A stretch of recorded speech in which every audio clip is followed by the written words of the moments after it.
Saya Pendeta HKBP Resort Parulian di pagi hari ini menyapa Bapak Ibu serta saudara-saudara sekalian, salam sejahtera bagi kita semua.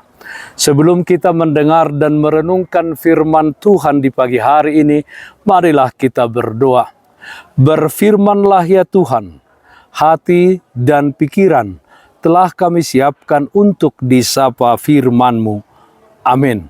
Firman Tuhan yang menjadi sumber kekuatan dan sukacita bagi kita dalam melaksanakan aktivitas kita satu hari ini, Rabu 24 Agustus 2022, tertulis dalam 1 Korintus pasal 2 ayat 16, demikian firman Tuhan. Sebab siapakah yang mengetahui pikiran Tuhan sehingga ia dapat menasehati dia? Tetapi kami memiliki pikiran Kristus. Memiliki pikiran Kristus.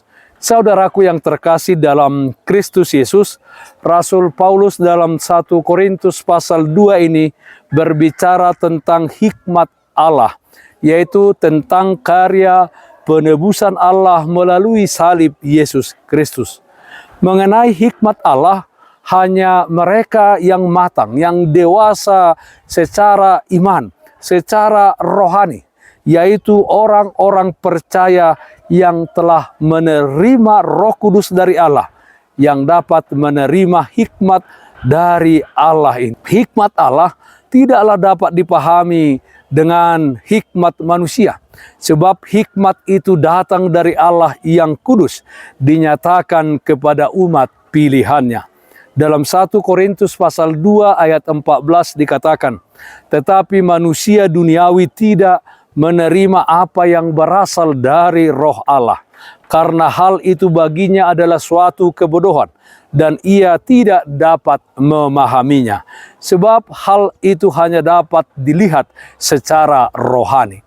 Saudaraku yang terkasih dalam Kristus Yesus, mungkin kita memiliki berbagai gelar pendidikan, dari gelar yang terendah hingga gelar tertinggi.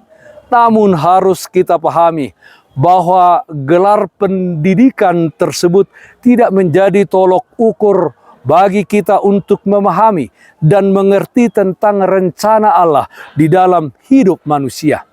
Apa yang harus kita miliki untuk memahami akan rencana Allah?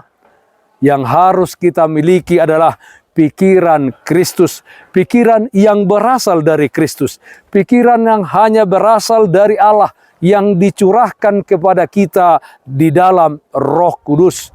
Melalui pekerjaan Roh Kuduslah maka setiap orang percaya dapat mengerti kehendak Allah. Saudaraku yang terkasih dalam Kristus Yesus, nats renungan hari ini menjadi nasihat bagi kita orang-orang percaya untuk hidup di dalam Kristus, dan kita senantiasa diterangi firman-Nya yang kita baca atau kita dengarkan. Dengan demikian kita akan memiliki pikiran Kristus yang memberikan kepada kita pemahaman akan kehendak Allah di dalam hidup ini, yaitu menjadi saksinya di tengah-tengah dunia ini, memberitakan kabar keselamatan kepada semua orang, baik atau tidak baik waktunya. Hidup kita hanya untuk mengasihi semua orang tanpa terkecuali.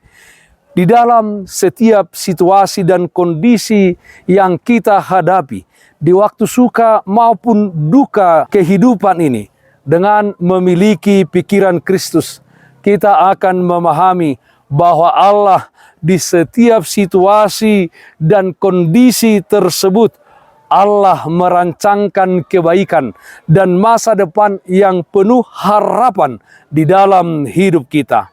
Ingatlah, Allah menyelamatkan kita bukan supaya kita hidup sesuai dengan pikiran dan sesuai dengan kehendak kita sendiri, tetapi Allah menyelamatkan kita untuk mengerti rancangan Allah bagi dunia ini, yaitu rancangan karya keselamatan yang disediakan bagi orang-orang yang percaya dan orang-orang yang mengasihi Dia, dan bagi orang-orang yang melakukan kebaikan dan kebenaran di dalam hidup ini. Memiliki pikiran Kristus. Amin. Mari kita nyanyikan Bukwende 712 ayat 1. Togu au ale Jehovah. Togu au ale Jehovah di dalam narodopon.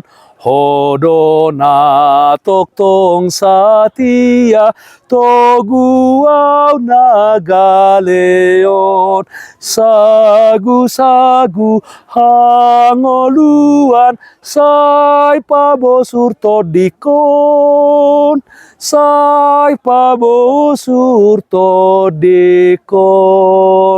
Marilah kita berdoa. Terpujilah namamu ya Allah Bapa dalam surga.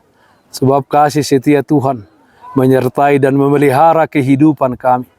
Tanpa Tuhan, kami tidak dapat melangkahkan hidup ini, menghadapi setiap persoalan dan pergumulan hidup.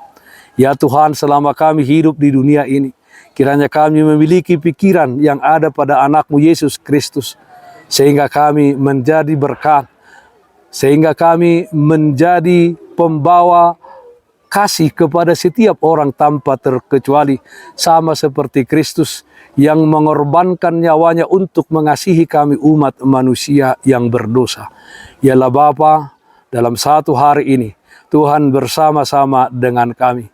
Dengarkanlah doa kami hanya dalam nama anak-Mu Tuhan Yesus Kristus Tuhan kami. Terpujilah namamu.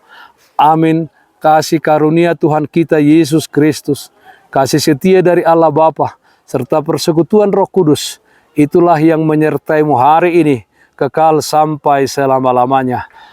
Amin. Bapak, Ibu, Saudara-saudara yang terkasih, taatlah akan protokol kesehatan. Tetaplah jaga kesehatan jasmanimu, terlebih kesehatan rohanimu. Bersihkan hatimu, cintai dan kasihilah sesamamu. Tetaplah berdoa kepada Tuhan, sumber berkat dan anugerah di dalam kehidupanmu. Salam kasih Tuhan Yesus Kristus untuk kita semuanya. Salam sehat, tetap semangat. Tuhan Yesus memberkati. Shalom.